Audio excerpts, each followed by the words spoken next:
بسم اللہ الرحمن الرحیم. ذکیہ ہاشمی میرا نام ہے اور میں بیسیکلی ہومیوپیتھک ڈاکٹر ہوں، لیکن طب نبوی پہ تھوڑا بہت علم رکھتی ہوں اور میں چاہتی ہوں کہ اس علم کی روشنی کو جہاں تک میرا بس چلے دنیا تک پہنچاؤں. طب نبوی بیسیکلی نبی صلی اللہ علیہ وآلہ وسلم کا بتایا ہوا وہ طریقہ علاج ہے جو آپ نے خود اپنے لیے، اپنے گھر والوں کے لیے،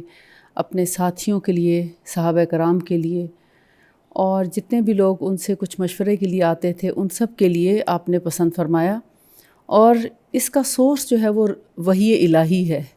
یعنی اللہ تعالیٰ نے جو چیزیں نبی صلی اللہ علیہ وآلہ وسلم کو وحی کے ذریعے عطا فرمائیں، آپ نے ان کے ذریعے جو علاج کیا اسے طب نبوی کہا جاتا ہے. اور یہ وہ طریقہ علاج ہے جو سب سے زیادہ نیچرل، سب سے زیادہ ایفیکٹو، سب سے سستا اور سب سے کم وقت میں مکمل کیور اور شفا عطا کرتا ہے انسان کو. اس پہ چونکہ زیادہ ریسرچ نہیں ہوئی، اس پہ زیادہ کام نہیں ہوا، اس کا کوئی کالج نہیں ہے، اس کا کوئی انسٹیٹیوٹ نہیں ہے، اس لیے یہ ایک ایسی چھپی ہوئی آپ کہہ سکتے ہیں سنتیں تھیں جن کو اجاگر کرنے کی کوشش ہم نے ابھی شروع کی ہے. اللہ تعالیٰ اس کی توفیق عطا فرمائے کہ ہم اس کو زیادہ سے زیادہ مخلوق خدا تک پہنچا سکیں اور لوگوں کو اس سے فائدہ اٹھانے کی توفیق عطا فرمائے اللہ. آج ہمارا ٹاپک ہے روزہ ہمارے روح اور جسم کے لیے کیا حیثیت رکھتا ہے اور اس کے کیا فائدے ہیں ہماری روح کو اور ہمارے جسم کو. تو روزے کے جو طبی فوائد ہیں، یعنی اگر ہم طب کی روشنی میں دیکھیں، یا جیسے کہ اللہ تعالیٰ نے ہمیں حکم دیا ہے یا ایھا الذین آمنوا کتب علیکم الصیام کما کتب علی الذین من قبلکم لعلکم تتقون. اب اس کا تو حکم ایسے ہی سمجھ آتا ہے کہ شاید روزہ اس لیے فرض کیا گیا ہے، اے لوگو جو ایمان لائے ہو تم پر ایسے ہی روزے فرض کیے گئے ہیں جیسا کہ تم سے پہلی قوموں پر بھی فرض کیے گئے، یعنی لازم قرار دیے گئے. اور اس کا مقصد یہ ہے کہ تم میں تقوی پیدا ہو، پرہیزگاری پیدا ہو، اللہ کا ڈر پیدا ہو. یہ تو ایک روحانی فائدہ ہے. لیکن ابھی جیسے جیسے سائنس اس پہ ریسرچ کر رہی ہے تو پتہ چلا ہے کہ اس کے تو بہت سے جسمانی فائدے بھی ہیں. جسم کے لیے یہ بہت ہی مفید چیز ہے. آنے والا ہے رمضان، چند ہی دن باقی ہیں. تو سب سے پہلے نمبر پر تو یہ بات ہے کہ چونکہ اللہ کا حکم ہے اس لیے ہم روزہ رکھتے ہیں اور یہ فرض ہے. لیکن اسلام ہمیں اس چیز سے نہیں روکتا کہ اگر ہم کسی بھی اللہ کے دیے گئے فرض، یعنی جو اللہ تعالیٰ نے ہم پہ فرض عائد کیا ہے، ان فرائض میں دنیا کے فائدوں کو دیکھیں تو اسلام اس سے ہمیں نہیں روکتا، بلکہ اس چیز کی طرف ترغیب دی جاتی ہے تاکہ وہ لوگ جو نان مسلمز ہیں یا جن تک یہ علم نہیں پہنچا، یا جو لوگ اس میں دلچسپی نہیں رکھتے، یا جن لوگوں تک اسلام کی روشنی نہیں پہنچی اور وہ اس کو کوئی اہمیت نہیں دیتے، تو وہ بھی سوچیں اس بارے میں کہ آخر روزہ کیا فائدے اپنے اندر رکھے ہوئے ہے. تو بعض اوقات ایسا ہوتا ہے کہ جب کچھ نان مسلمز کے سامنے اس کا تذکرہ ہوتا ہے تو وہ اس کی طرف ریسرچ کرنا شروع کر دیتے ہیں. اور بہت سے لوگ جب اس طرف ریسرچ کی طرف آتے ہیں تو ایک نہ ایک دن ان کو خدا مل جاتا ہے، وہ اللہ تعالیٰ سے آشنا ہو جاتے ہیں اور رب سے ان کی شناسائی ہو جاتی ہے. تو اس لیے ان کے فائدوں کا ذکر کرنا برا نہیں ہے، بلکہ دونوں جہانوں کا فائدہ ہے اس میں اگر دیکھا جائے. یعنی ہماری دنیا بھی اس سے امپروو ہوتی ہے، اس میں بھی ہمیں فائدے نظر آتے ہیں. اور پھر وہ بچے یا وہ ناواقف لوگ جن کو اس کا علم نہیں اور خوف رکھتے ہیں کہ ہائے ہم اتنے گھنٹوں بھوکا رہیں گے، ہمیں پیاس ستائے گی، پتہ نہیں ہم فینٹ ہو جائیں گے، ہم سے نہیں رکھا جائے گا، یا پتہ نہیں اس کا شاید کوئی نقصان ہے ہمارے لیے. تو تو جب ان کو فائدے پتہ چلتے ہیں تو ایک حوصلہ اور امنگ پیدا ہوتی ہے اور شوق پیدا ہوتا ہے کہ ہم بھی رکھ کے دیکھیں اور ان تمام فائدوں سے ہم بھی محظوظ ہوں۔ جہاں تک اس کے بارے میں سائنٹیفک ریسرچز کی گئیں، اور یہ تو ابھی ابتدائی ریسرچز ہیں، ابھی اس کے بارے میں کوئی حتمی چیز سامنے نہیں آئی، لیکن جو چیزیں یعنی فرسٹ سٹیج پہ سامنے آئی ہیں اس میں یہ کہ ویٹ مینجمنٹ بہت اچھی رہتی ہے روزہ رکھنے سے، پھر ڈائجسٹو ٹریکس کینال جو ہے وہ اس کو ریسٹ ملتا ہے۔ ہم سارا دن کچھ نہ کچھ کھاتے رہتے ہیں، کبھی پی رہے ہیں، کبھی کھا رہے ہیں، معدے میں کچھ نہ کچھ ڈالتے رہتے ہیں۔ تو جیسے ہم دیکھتے ہیں کہ نفس کے بھی حقوق ہیں، یعنی ہماری ذات کے بھی کچھ حقوق ہیں کہ ہم اس کو ریلیکس کریں جسم کو، جیسے ہم سو جاتے ہیں، تھوڑی دیر آرام کرتے ہیں، کام کاج چھوڑ دیتے ہیں، رات کو ہم آرام کرتے ہیں، دن کو کام کرتے ہیں۔ تو اسی طرح کچھ دیر کے لیے کھاتے ہیں اور کچھ دیر کے لیے ہم اپنے آپ کو گیپ دیتے ہیں، کھانے پینے سے روک لیتے ہیں۔ لیکن جب ہمارا روزہ نہیں ہوتا تو ہم وقتاً فوقتاً کھاتے رہتے ہیں کچھ نہ کچھ، کوئی بھی چیز سامنے آئے تو ہمیں اتنا معیوب نہیں لگتا، ہم سمجھتے ہیں کہ ہم اس کو ہضم کر سکتے ہیں، لہٰذا ہم اس کو کھا لیتے ہیں۔ اور جب اللہ تعالیٰ نے ظاہر ایک حلال اور پاکیزہ چیزوں کی اجازت دی ہے تو انسان اس لیے بھی کھا لیتا ہے۔ بعض اوقات پارٹیز وغیرہ میں دوستوں کے ساتھ، رشتہ داروں کے ساتھ، احباب کے ساتھ مل کے بھی انسان کھا لیتا ہے، لیکن اس کا ایک نقصان دہ پہلو بھی ہے کہ جب ہم سارا دن کچھ نہ کچھ منچنگ کرتے رہتے ہیں اور کھاتے پیتے رہتے ہیں تو اس سے ہمارے معدے کو نقصان پہنچتا ہے، ہم اس کو ریسٹ نہیں دیتے، جبکہ معدے کو کچھ ریسٹ بھی چاہیے۔ اور سال میں صرف 1 مہینے کے روزے فرض ہیں، باقی دنوں کے روزے جو ہیں وہ نوافل میں آتے ہیں، جیسے شعبان کے روزے یا شوال کے روزے یا محرم کے یا ذی الحج کے۔ تو یہ یا پھر ہر مہینے کے نبی صلی اللہ علیہ وسلم 3 روزے ایام بیض کے رکھا کرتے تھے، وہ ہیں 13، 14 اور 15 کسی بھی چاند کی تاریخ، یعنی محرم، صفر، ربیع الاول، ربیع الثانی، جمادی الاول، جمادی الثانی، رجب، شعبان، رمضان، ذی الحج اور ذی القعدہ وغیرہ۔ تو یہ جو ان مہینوں کی جو یعنی قمری مہینوں کی چاند کی 13، 14 اور 15 تاریخیں ہیں، اس میں نبی صلی اللہ علیہ وسلم ہمیشہ روزہ رکھا کرتے تھے۔ اور ان 3 مہینوں کے روزے جو ہیں اس کے بارے میں آتا ہے کہ ان کا اتنا ثواب ہے کہ اگر یعنی انسان ہر مہینے اس کے روزے رکھ لے تو اس کو پوری زندگی کے روزوں کا ثواب ملتا ہے، اور اگر 1 مہینے کے اندر 3 دن کا روزہ رکھے تو اس کو پورے مہینوں کے روزے کا ثواب ملتا ہے۔ اور اس کے علاوہ منڈے اور تھرسڈے یعنی پیر اور جمعرات کا روزہ نبی صلی اللہ علیہ وسلم رکھا کرتے تھے۔ تو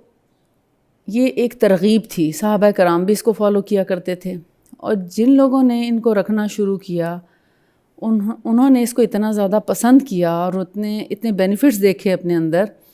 کہ پھر وہ چھوڑ نہیں سکتے۔ یعنی بہت مشکل ہو، بہت ہی کوئی مجبوری ہو، جیسے بعض اوقات ہوتا ہے گھر میں شادی ہے یا کوئی فنکشن ہے یا آپ کو سب کے ساتھ مل کے لازمی لنچ کرنا ہے، اگر ایون کہ اگر ڈنر میں ہے شادی کا کھانا رات کا ہے تو تب بھی وہ روزہ رکھ لیتے ہیں۔ ایسے لوگ جو کہ اس کے عادی ہو جاتے ہیں، اس کو اتنا پسند کرتے ہیں، اتنا لائک کرتے ہیں کہ اس کو چھوڑ نہیں پاتے۔ تو ایک تو اس سے فیٹس برن ہوتی ہیں، پھر سیلف ٹریننگ ہے، یعنی ڈائٹ وائز نا، کہ انسان اپنے آپ کو کچھ وقت کے لیے کھانے پینے سے جب روکنے کی عادت رکھتا ہے تو اس کو پھر حلال اور حرام میں بہت اچھی تمیز بھی ہو جاتی ہے، وہ دوسروں کا حق بھی پہچانتا ہے کہ اگر وہ کسی اور کی چیز ہے تو وہ کبھی بھی اس میں سے اٹھا کے نہیں کھائے گا، وہ ہمیشہ سوچے گا کہ یہ چیز میرے لیے کھانا مناسب ہے یا نہیں، جس کی ہے اسے میں پہلے پرمیشن لوں، یا یہ حلال ہے حرام ہے، یعنی ایک لمحے کے لیے وہ سوچتا ضرور ہے کچھ بھی کھانے سے پہلے۔ لیکن جو لوگ مسلسل جیسے ہر چیز کھا لینے کے عادی ہیں یا کسی بھی چیز سے ان کو کوئی فرق نہیں پڑتا، تو آپ دیکھتے ہیں کہ وہ پھر جائز ناجائز حلال حرام اور اس میں اتنی تمیز نہیں کر پاتے. اب جو روزے دار ہے سارا دن نہ تو پانی پیتا ہے نہ کھانا کھاتا ہے، جس کی وجہ سے جسم کے جو فلوئڈز ہوتے ہیں یا رطوبتیں ہوتی ہیں وہ کنسنٹریٹ ہو جاتی ہیں، اور اس کی وجہ سے ہمارے جو بلڈ ویسلز ہیں، خون کی رگیں ہیں، ان کے اندر ڈائلیشن ہو جاتی ہے، جس سے ہمارا یعنی جو دل کی طرف لے کے جانے کا جو سسٹم یعنی دوران خون ہے وہ اتنا مناسب ہو جاتا ہے، اور ہارٹ یعنی جب پمپ کرتا ہے، بعض لوگوں کی جیسے سرکولیشن ویک ہے تو روزے کی حالت میں وہ سرکولیشن بہتر ہو جاتی ہے. بلڈ ڈائلیشن ہونے کی وجہ سے، بلڈ ویسلز کی ڈائلیشن ہونے کی وجہ سے ہارٹ کی طرف خون بہت اچھی طرح پمپ ہوتا ہے، جس سے ہمارا میٹابولزم بھی بہت اچھا ہوتا ہے، اور اس میٹابولزم کے اچھا ہونے کی وجہ سے پھر ہمیں بہت سی بیماریوں سے نجات ملتی ہے، یا ہم بہت سی بیماریوں سے بچے رہتے ہیں. اور اس کے علاوہ سارا دن پیاسا رہنے کی وجہ سے باڈی کو پانی کے اپنے اندر ایبزارب رکھنے کی صلاحیت بھی بڑھ جاتی ہے، جس سے ہمارا اسٹیمنا بلٹ ہوتا ہے. پھر جن لوگوں میں جیسے ڈائبٹیز ہے یا فیملی میں ڈائبٹیز پائی جاتی ہے تو بلڈ شوگر لیول کو یہ لو کرتا ہے. البتہ جو انسولین لینے والے پیشنٹس ہیں ان کو اپنے ڈاکٹر کے مشورے سے روزہ رکھنا چاہیے. جو لوگ ٹیبلٹس پہ ہیں، جیسے شوگر کے لیے ٹیبلٹس لیتے ہیں، تو ان کو روزہ رکھنے سے ان کی شوگر کا لیول کم کرنے میں ہیلپ ملے گی، وہ لوگ روزہ رکھ سکتے ہیں. ہاں، جن کا شوگر لیول بہت ہائی رہتا ہے اور میڈیسن کے باوجود جو ہے وہ کم نہیں ہوتا تو ان کو تو فائدہ ہے، لیکن اگر انسولین لے رہے ہیں تو پھر وہ ڈاکٹر کے مشورے سے رکھیں، کیونکہ وہ زیادہ بہتر جانتا ہے کہ کتنے یونٹس اس کو چاہیے ہوتے ہیں اور اس کا کیا یعنی فاسٹنگ اور رینڈم میں کیا کیفیت ہوتی ہے پیشنٹ کی، تو وہ اس کے اکارڈنگلی پھر اپنا روزہ رکھیں. کولیسٹرول اور بلڈ پریشر کا جو ہمارا سسٹولک بلڈ پریشر ہے وہ مینٹین رہتا ہے اس سے، یعنی ہارٹ کو چونکہ اس سے تقویت ملتی ہے اور ہمارے جو بلڈ کے اندر فیٹس اور کولیسٹرول یعنی ہمارے خون میں جیسے پایا جاتا ہے تو اس کو یہ بہت حد تک کنٹرول کرنے میں ہیلپ فل ہے. آپ کہہ سکتے ہیں دوسرے لفظوں میں کہ ہارٹ ڈیزیزز سے کافی حد تک کیور ملتا ہے روزے کی حالت میں یا روزہ رکھنے سے، اور اوبیسٹی اور ہائپر ٹینشن سے بھی کافی حد تک آپ کو فائدہ مل سکتا ہے. کن کن مریضوں کے لیے روزہ جو ہے وہ یعنی ڈاکٹر کے مشورے سے رکھنا چاہیے؟ ان میں سب سے پہلے تو کارنری آرٹری ڈیزیز کے پیشنٹ ہیں، اور نمبر 2 انسولین ڈائبیٹک پیشنٹس، اور نمبر 3 ایکیوٹ ڈیزیزز کے پیشنٹس. ان کو ڈاکٹر کے مشورے سے روزہ رکھنا چاہیے. ادروائز باقی تمام پیشنٹس جیسے کینسر کے پیشنٹس ہیں ان کے لیے بھی روزہ بہت مفید ہے، بہت اچھا ہے. ڈپینڈ کرتا ہے پیشنٹ کی حالت کیا ہے. یعنی اگر پہلے اور دوسرے درجے کا کینسر ہے تو اس میں تو مشورے کی بھی ضرورت نہیں ہے، لیکن اگر 3rd اسٹیج پہ یا 4th اسٹیج پہ ہے تو اس میں پھر ڈاکٹر کے مشورے سے روزہ رکھنا چاہیے. کیونکہ ابھی جو لیٹسٹ ریسرچ آئی ہے وہ یہ کہ روزہ جو ہے وہ ہمارے جسم کے جتنے غلاظتیں ہیں، ٹاکسنز ہیں، ان کو کھا جاتا ہے. کیسے؟ یعنی جب ہمارے 12 گھنٹے کبھی 10 گھنٹے کا روزہ ہوتا ہے، کبھی 12 کا، کبھی 16 کا، کبھی 14 گھنٹے کا، ڈپینڈ کرتا ہے کس موسم میں آتا ہے رمضان. تو جب ہم 1 مہینہ پورا اس کا روزے رکھتے رہتے ہیں اور صبح سے لے کے رات تک، سحری سے افطاری تک جب روزے کی حالت میں ہوتے ہیں تو اس وقت غذا کا ایک ایک ذرہ جو ہے نا وہ ڈائجسٹ ہو چکا ہوتا ہے اور انسان کو بھوک خوب اچھی طرح سے لگ چکی ہوتی ہے. جب ہماری پوری غذا ہضم ہو جاتی ہے اور بھوک لگتی ہے، وہ جو بھوک کا لگنا ہے اس کے بہت سے فائدے ہیں جو ہمارے جسم کو پہنچتے ہیں، جن میں سے ایک یہ ہے کہ جب ہم بھوکے ہوتے ہیں اور ہمارا جسم تلاش کرتا ہے کچھ کھانے کو، تو اس کو جب معدے سے کچھ ملتا نہیں یا آنتوں سے کچھ ملتا نہیں تو پھر وہ تلاش کرتا ہے جسم کی غلاظتیں اور ٹاکسنس، تو وہ ان کو کھانا شروع کر دیتا ہے۔ اس کا فائدہ یہ ہوتا ہے کہ جتنے بھی ہماری باڈی کے ٹاکسنز ہیں وہ ریموو ہونا شروع ہو جاتے ہیں روزے کی وجہ سے۔ لہٰذا انفیکشس ڈیزیزز جیسے خارش ہے مثال کے طور پہ، سورائسس ہے، ایچنگ، مختلف اقسام ہیں اسکن ڈیزیزز کی، یا اس کے علاوہ بہت سے جسم کے اندرونی طور پر بھی کتنے ایسی بیماریاں ہیں، مثال کے طور پر PCOS ہے، فائبرائڈ ہے لیڈیز میں، اسی طرح پراسٹیٹ انلارجمنٹ ہے، یا کوئی بھی انلارجمنٹ اگر باڈی کے اندر ہو رہی ہے، ٹیومرز بن رہے ہیں، فیٹ ڈپازٹس ہو رہے ہیں، یا جنرل اوبیسٹی بھی ہے، تو ان چیزوں کو روزہ آہستہ آہستہ ختم کرنا شروع کرتا ہے۔ اور پورا مہینہ روزہ رکھنے سے اس کا ہمارا اچھا خاصا لیول لو ہو جاتا ہے۔ اگر آپ اس کے بعد ٹیسٹ کروائیں تو یقیناً ٹیومرز میں اور ان چیزوں میں کافی حد تک کمی آ چکی ہوتی ہے، PCOS میں بھی ایون کمی آتی ہے، کیونکہ جب ہم سارا دن بھرے پیٹ رہتے ہیں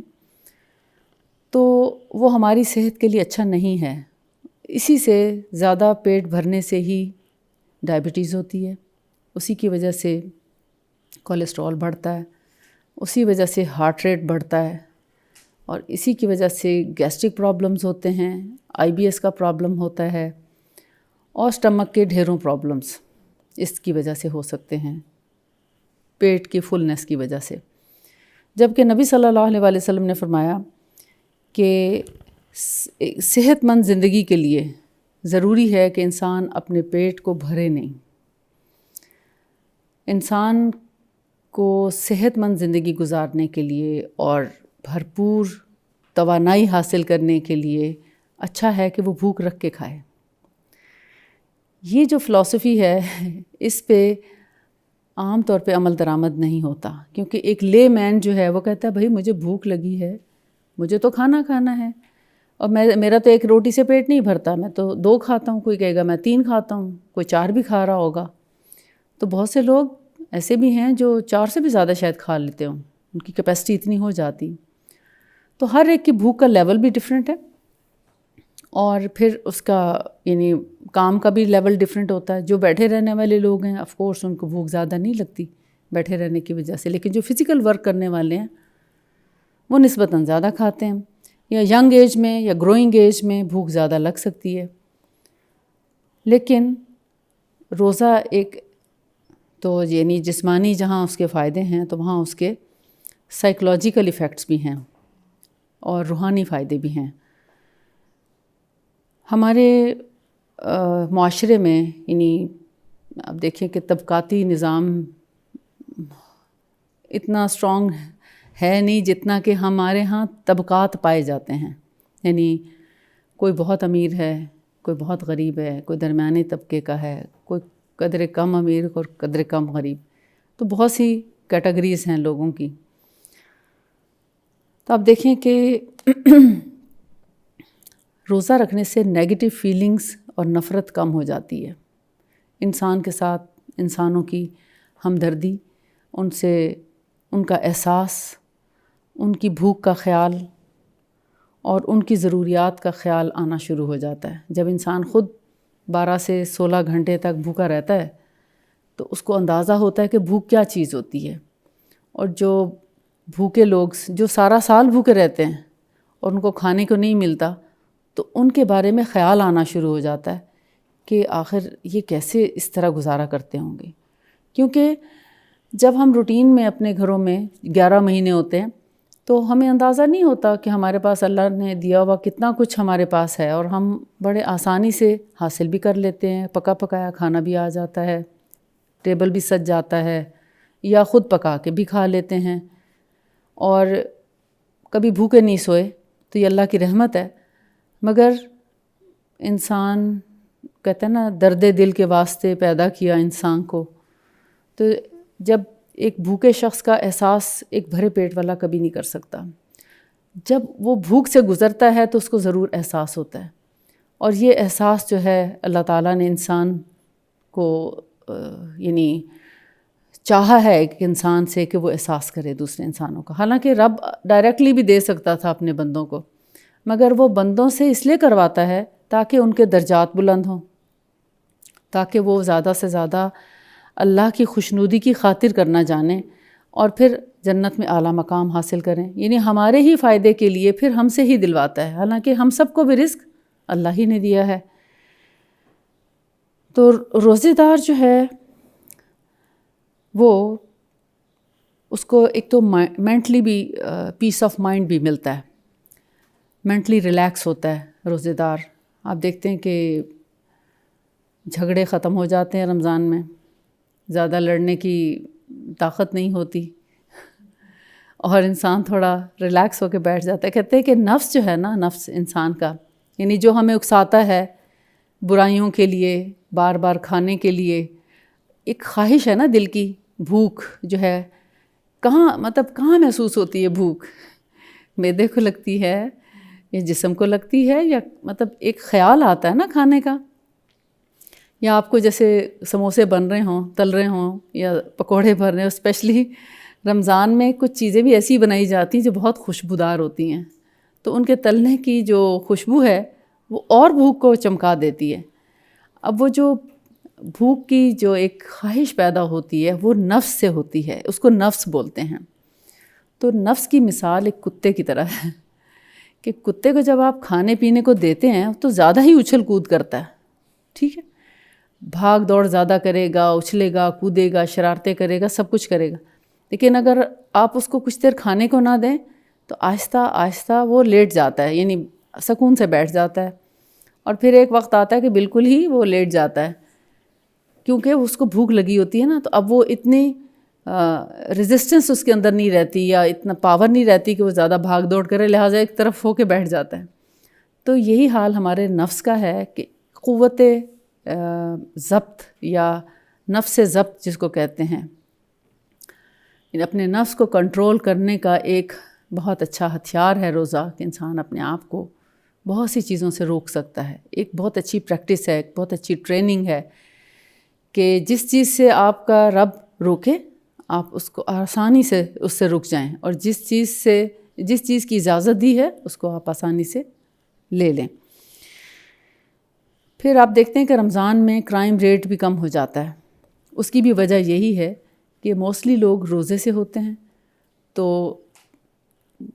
چوری چکاری، ڈاکہ، لڑائی جھگڑا، فساد، اور ویسے بھی جیسے خاندانوں میں بھی بعض اوقات آپ دیکھتے ہیں گلی محلوں میں جو لوگ رہتے ہیں، تو ان تمام جگہوں پہ لڑائی جھگڑے کم ہو جاتے ہیں.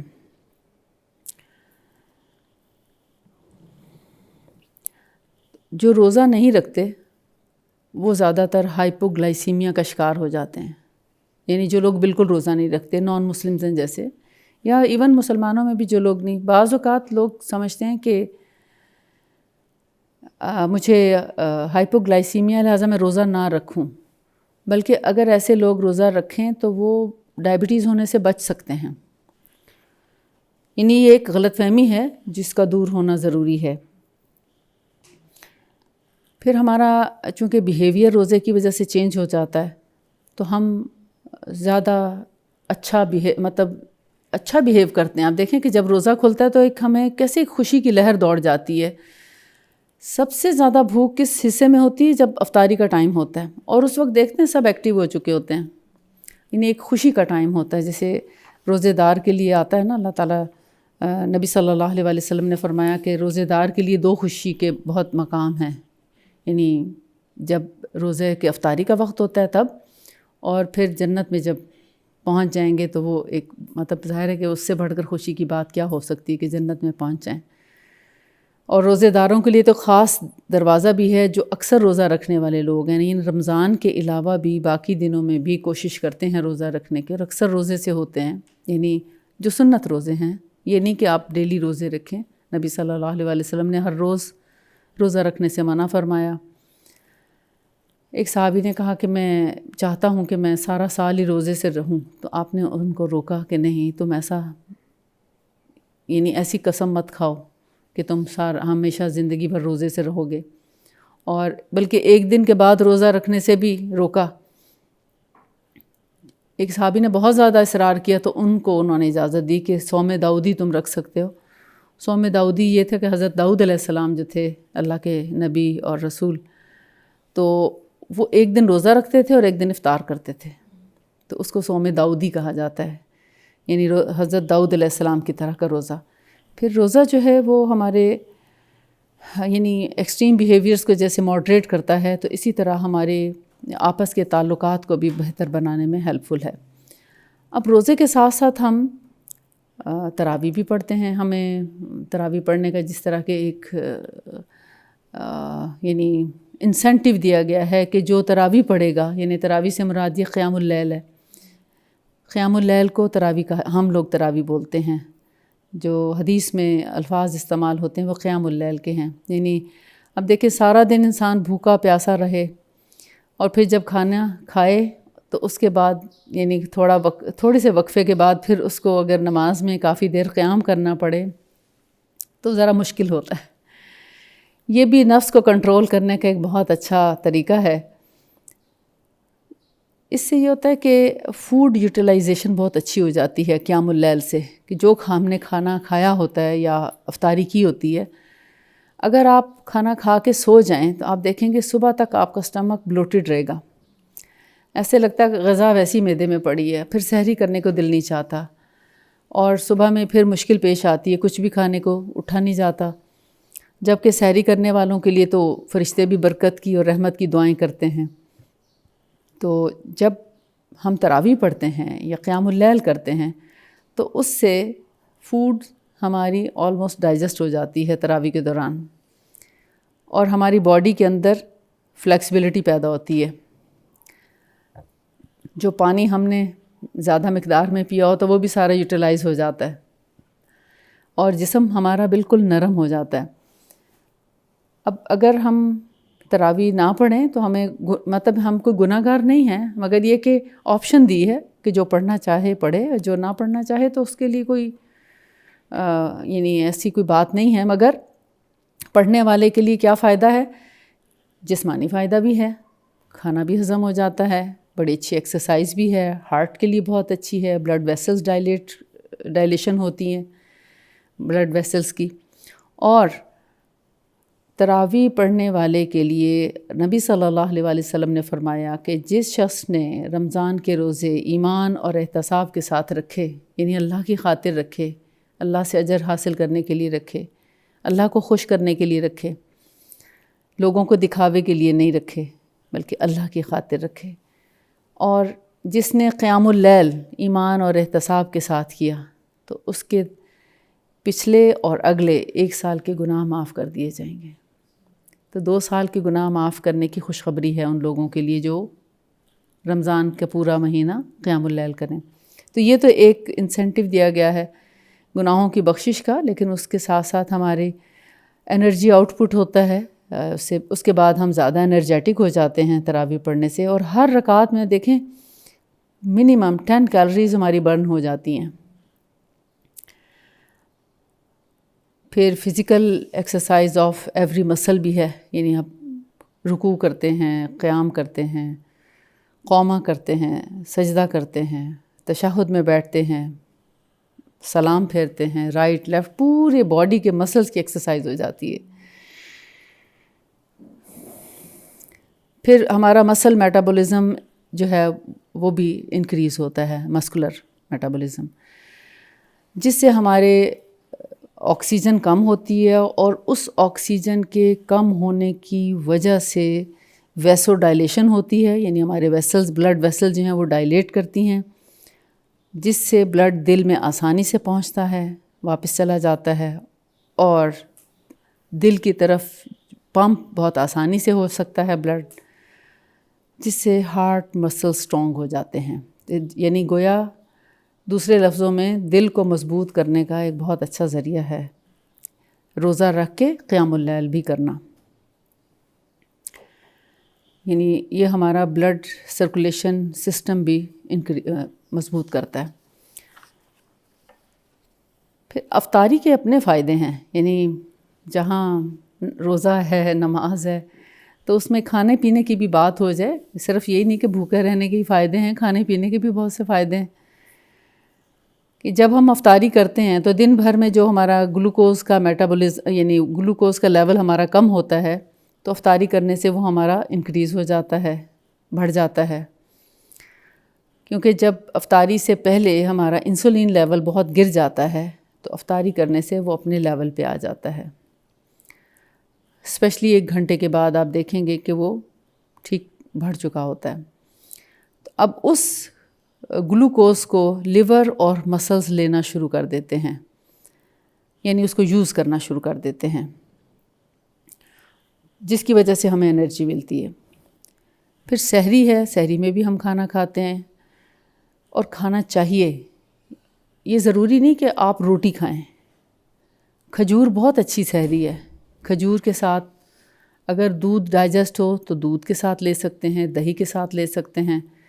کیونکہ یہ جو چیزیں ہیں ہمارا شوگر لیول کو بھی مینٹین رکھتے ہیں، انرجی بوسٹر بھی ہیں، اور بہت دیر تک ان کی وجہ سے بھوک نہیں لگتی۔ تو سب سے اچھی جو غذا ہے رمضان میں وہ کھجور ہے، یا دودھ سے بنی ہوئی کوئی چیز، یعنی اس میں کھیر بھی ہو سکتی ہے، دہی ہو سکتا ہے، لسی ہو سکتی ہے، کچھ بھی، کوئی بھی چیز جو دودھ سے بنی ہوئی ہے وہ بہت اچھی رہتی ہے۔ لیکن جن لوگوں کو دودھ ہضم نہیں ہوتا یا دودھ سے پرابلمز ہیں تو وہ اس کا آلٹرنیٹ کچھ اور بھی کر سکتے ہیں، جیسے کوکونٹ ملک لے سکتے ہیں، آلمنڈ ملک لے سکتے ہیں، مگر کوئی نہ کوئی ملک یعنی کسی بھی ٹائپ کا لینا ضروری ہے، اچھی یعنی ایک اچھی ڈائٹ ہے، لینا چاہیے۔ اگر ہم سحری نہ کریں تو روزہ تو ہو جاتا ہے اگر ہم نے رات سے نیت کر لی ہے، لیکن سحری کرنے سے ہمارا روزہ بہت اچھا گزرتا ہے، دن بہت اچھا گزر جاتا ہے۔ نبی صلی اللہ علیہ وسلم نے فرمایا کہ سحری کھایا کرو، کہ سحری کھانے میں برکت ہے، یعنی عبادات کے لیے بھی اسٹرینتھ ملتی ہے، اور یعنی مثلاً ہم قرآن پاک کا اگر تلاوت کرنا چاہتے ہیں تو ہمارے لیے آسان ہو جاتا ہے اگر ہم نے سحری کی۔ آپ دیکھیں جس دن اگر کبھی کسی کی آنکھ نہ کھلی ہو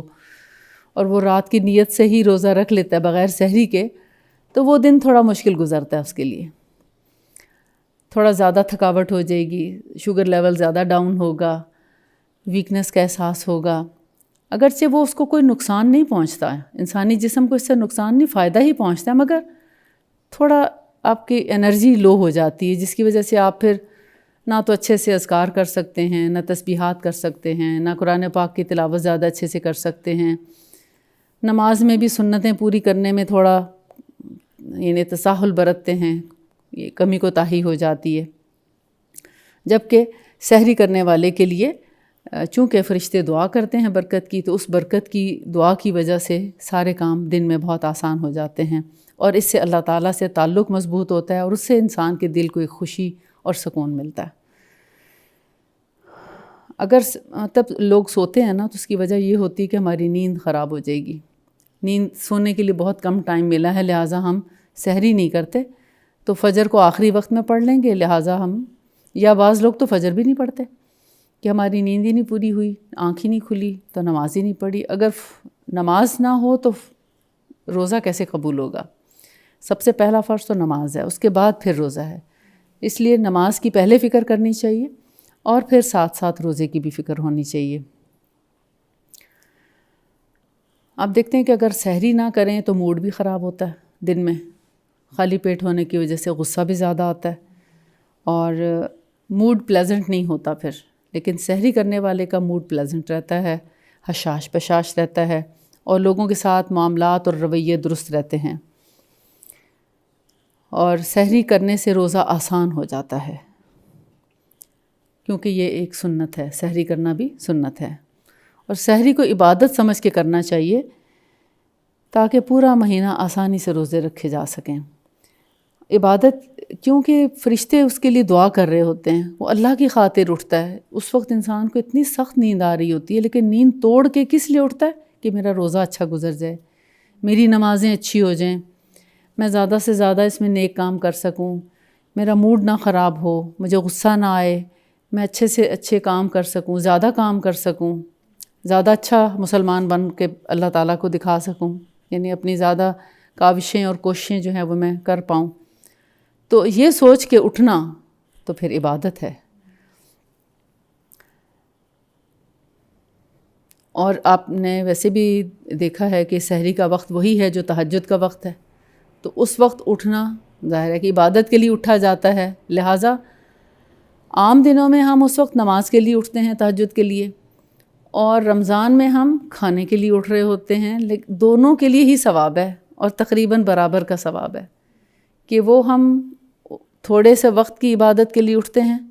اور یہ ہم نے پورا دن جو ہے وہ عبادت میں گزارنے کی خاطر اس وقت کھانے کے لیے اٹھتے ہیں. حالانکہ کھانے کے لیے اٹھ رہے ہیں مگر ثواب ویسا ہی ہے.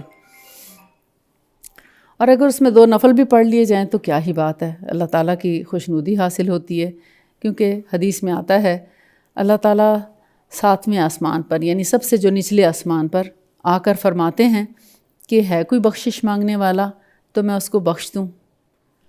یعنی اس وقت اللہ تعالیٰ خود پوچھتے ہیں انسانوں سے کہ کوئی ہے بخشش مانگنے والا. تو اگر ہم 2 رکعت ہی پڑھ کے، چھوٹی سی نماز پڑھ کے اور اپنے لیے دعا کر لیں، تو چونکہ وہ وقت ایسا ہوتا ہے کہ فرشتے اس پر آمین کہتے ہیں، تو بڑا قیمتی وقت ہوتا ہے. آنے والے ہیں وہ دن کہ جس میں دعائیں قبول ہوتی ہیں، جس میں اللہ کی رضا نصیب ہوتی ہے، جس میں انسان کے دل کو خوشی ملتی ہے، جس میں اس کے گناہوں کی بخشش ہوتی ہے. اللہ تعالیٰ آسمان پہ آ کے انسانوں سے پوچھتے ہیں کوئی ہے مانگنے والا؟ کون مانگ رہا ہے؟ میں اس کو دیتا ہوں، مانگو تو صحیح. تو جو دعائیں سارا سال قبول نہیں ہوئیں، آپ رمضان میں مانگ کے دیکھیں، انشاءاللہ ضرور قبول ہوں گی. اور اللہ تعالیٰ ان تمام دعاؤں کو جانتا ضرور ہے اور وہ پوری بھی کر سکتا ہے، لیکن بعض اوقات ہماری کوئی آزمائش ہو رہی ہوتی ہے کہ وہ ڈیلے ہو جاتی ہیں. تو آپ یقین مانیں، اچھے گمان کے ساتھ رمضان کا آغاز اچھا کیجئے، اللہ سے اچھا گمان کرتے ہوئے دعا کیجئے، سحری میں اٹھیے، کھائیے پیئے اور ساتھ میں 2 رکعت پڑھ کے اللہ سے دعا کیجئے. 5 منٹ آپ جلدی اٹھ جائیں اور اس میں آپ 2 نفل پڑھ لیں، تو آپ دیکھیں کہ وہ جو 2 نفل آپ اٹھ کے پڑھیں گے نا، اس سے آپ کی طبیعت اتنی فریش ہو جائے گی اور واقعی آپ کو بھوک لگنا شروع ہو جائے گی، اور طبیعت میں سارا دن ایک خوشی اور اطمینان کی کیفیت رہتی ہے کہ اچھا میں صبح صبح سب سے پہلے اپنے رب کے آگے جھکی ہوں، تو میرا رب یقیناً مجھ سے راضی ہوگا. اور پھر جو دعا آپ کے دل میں ہے آپ دعا کیجئے، انشاءاللہ دعائیں ضرور قبول ہوں گی. پھر نبی صلی اللہ علیہ وآلہ وسلم نے ہمیں سحری کی ترغیب اس لیے بھی دی کہ جو یہودی اور عیسائی روزہ رکھا کرتے تھے، اسپیشلی عیسائی، تو وہ اسے کہتے ہیں کہ وصال کا روزہ رکھتے تھے. یعنی آپ نے فرمایا کہ تم اہل کتاب سے فرق کرنے کے لیے سحری کرو، کیونکہ وہ سحری نہیں کرتے، وہ ایک افطاری بس کرتے ہیں اور اس کے بعد پھر وہ روزے سے اپنے آپ کو سمجھتے ہیں کہ اب روزہ ہے. یعنی بغیر افطاری کیے بھی بعض اوقات وہ اگلا روزہ رکھ لیتے تھے. تو اس چیز سے نبی صلی اللہ علیہ وآلہ وسلم نے منع کیا اور فرمایا کہ یہ زیادہ ثواب کا کام ہے، کیونکہ ہم ان کی مخالفت کر رہے ہیں، ان کے عمل کی مخالفت کر رہے ہیں کہ جو ہمیں جس طرح اللہ نے حکم دیا ہم اس کے مطابق کر رہے ہیں، جس طرح رسول اللہ کا طریقہ ہے ہم اس کے مطابق روزہ رکھیں گے. تو اس میں کیا ہے، اللہ اور اس کے رسول کی اطاعت بھی شامل ہو جاتی ہے، اور بلکہ ہمیں 2 دفعہ کھانے کا حکم دیا جا رہا ہے کہ 2 دفعہ کھاؤ اور پھر روزہ رکھو اور ثواب بھی زیادہ کماؤ. پھر فجر کے وقت میں بھی بہت برکت ہے. روزہ رکھ کے بغیر نماز پڑھے سوئے رہنا، وہ یعنی آپ کے نامہ اعمال میں سب سے پہلے کیا ہے، اللہ تعالیٰ کی ناراضگی شامل ہو جاتی ہے. یعنی آپ سمجھیں کہ ہمارے روزے میں ایک چھید ہو جاتا ہے، سوراخ ہو جاتا ہے، اور وہ روزہ پھر اس طرح قبولیت کا درجہ نہیں پاتا جس طرح کہ اس شخص کا روزہ جو کہ تمام چیزوں کو، اپنے تمام فرائض کو پورے کرتا ہے. لہٰذا فجر کے وقت میں جو برکت ہے اس میں اس برکت کو حاصل کیجئے. رسول اللہ صلی اللہ علیہ وآلہ وسلم نے اپنی امت کے لیے دعا کی کہ یا اللہ میری امت کے آپ صلی اللہ علیہ وآلہ وسلم نے دعا کی کہ یا اللہ میری امت کے صبح کے کاموں میں برکت عطا فرما، فجر کے کاموں میں. تو جو صبح فجر کی نماز کے لیے اٹھے جو بھی صبح فجر کی نماز کے لیے اٹھتا ہے وہ نبی صلی اللہ علیہ وآلہ وسلم کی دعا کا حقدار ہو جاتا ہے، اس برکت کا مستحق ہو جاتا ہے۔ اچھا، تھوڑی سی یہ مجھے وضاحت کر دیں کہ ہماری سحری میں ہم کیا کھائیں اور افطاری میں کیا کھائیں، کون سے کھانے جو آپ کے لیے ہیلدی ہے اور کون سے نہیں ہے؟ ایکچولی اتنی ورائٹی آ گئی ہے کھانوں میں۔ ایک تو جیسے اگر یہ سوڈاز کا اگر لیں تو ڈائریکٹلی افیکٹ ہوتا ہے آپ کی کڈنیز پہ، ان سے کئی کڈنیز فیلئر ہو جاتے ہیں۔ اگر آپ ہمیں تھوڑا سا گائڈ کر لیں کون سے ہمیں کھانے چاہیے اور کون سے نہیں کھانے۔ سب سے پہلے تو یہ کہ وہ چیزیں استعمال کرنی چاہیے جو آسانی سے ہضم ہونے والی ہیں، بیلنس ڈائٹ ہونی چاہیے، اور جس کے اندر انسان کے جسم کی انرجی پوشیدہ ہو۔ مثال کے طور پہ کھجور، جیسے میں نے ذکر کیا، کھجور سب سے اچھی غذا ہے رمضان میں، سحری میں بھی افطاری میں بھی۔ ہمارے ہاں کانسیپٹ پایا جاتا ہے کہ صرف افطاری کے لیے کھجور ہوتی ہے، حالانکہ اگر آپ عرب لوگوں کو دیکھیں تو وہ سحری میں بھی کھجور ہی کھاتے ہیں، وہ روٹی بھی کھجور سے کھا رہے ہوتے ہیں۔ یعنی ہمارے ہاں تو نا روٹی شاید سالن سے ہی کھائی جاتی ہے، اور روٹی بھی اگر آپ رمضان کے دنوں میں اپنے گندم کے آٹے میں جو کا آٹا بھی شامل کر لیں، اس سے آپ کے بہت سے ہیلتھ بینیفٹس مل سکتے ہیں، کیونکہ جو ہے بارلے، اس میں وائٹامن بی کمپلیکس پایا جاتا ہے، B12 B6 وائٹامن جو ہیں اس میں پائے جاتے ہیں۔ تلبینہ بنا سکتے ہیں، جو کی روٹی بنا سکتے ہیں، پین کیک بنا سکتے ہیں، توے کے اوپر بھی آپ بنا سکتے ہیں۔ جیسے اگر روٹی نہیں کسی کو بنانی آتی تو اس کو جیسے چاول کا آٹا پتلا بنایا جاتا ہے اس طرح بنا لیں، تھوڑا سا گھی ڈالیں اور اس کو پتلا پتلا اس کو ڈال کے چمچ سے پتلا روٹی کی طرح کر دیں، جیسے چاول کی روٹی بنائی جاتی ہے، تو وہ بھی بہت اچھا بن جاتا ہے۔ اس طرح بھی بنائی جا سکتی ہے، یا پھر جیسے پین کیک بنائے جاتے ہیں اس طرح پین کیک بنا سکتے ہیں، اس کے الیکٹرک اس کے اندر بنایا جاتا ہے جیسے، اس طرح بھی بنا سکتے ہیں۔ لیکن ایک سادہ طریقہ جو ہر انسان کر سکتا ہے، عام آٹے کی طرح روٹی گوندھ کے بھی بنائی جا سکتی۔ شروع میں تھوڑا سا مشکل ہوگا، لیکن اگر آپ اس کو گرم پانی کے ساتھ گوندیں تو زیادہ اچھا گوندھا جاتا ہے، یا تھوڑا سا دودھ شامل کیا جا سکتا ہے۔ پراٹھے کھانا بچوں کے لیے تو اچھی بات ہے، مطلب کھا سکتے ہیں بچے، مگر اب جیسے ہم لوگ کیا کہنا چاہیے 30+ یا 40+ لوگ ہیں، ان کے لیے پراٹھے، اور اسپیشلی جو بیٹھ کے پڑھنے والے یا پڑھانے والے ٹیچرز ہیں، اسٹوڈنٹس ہیں، یا آفس میں کام کرنے والے لوگ ہیں، ان کے لیے پراٹھے ہیلدی نہیں ہیں، وہ ڈائجسٹ نہیں کر سکتے۔ جو ہارڈ قسم کی ایکسرسائز یا جاگنگ اس طرح کی ایکسرسائزز کرنے والے لوگ ہیں وہ پراٹھا کھا لیں تو کوئی حرج نہیں، لیکن گھروں میں بیٹھنے والے یا دفتروں میں بیٹھنے والے اگر پراٹھا نہ کھائیں تو ان کے لیے بہت ہی اچھا ہے۔ ادروائز کیا ہوگا، کولیسٹرول اور فیٹس کی مقدار زیادہ ہو جائے گی، جس سے پھر ہارٹ ڈیزیزز شروع ہو جاتی ہیں اور اوبیسٹی شروع ہو جائے گی، پیٹ بڑا ہو جائے گا، بہت سے مسائل کا سامنا کرنا پڑے گا۔ ویٹ ریڈیوس کرنا بہت مشکل، انکریز ہونا تو آسان ہے، ریڈیوس کرنا بہت مشکل ہے۔ سوڈا جو ہے نا، سوڈا دودھ میں پانی ڈال لیں، یہ سنت ہے جی، وہ لائٹ ہو جاتا ہے، ایزیلی ڈائجسٹ ہوتا ہے، اور اسپیشلی ہمارے ہاں بھینس کا دودھ زیادہ استعمال ہوتا ہے، جبکہ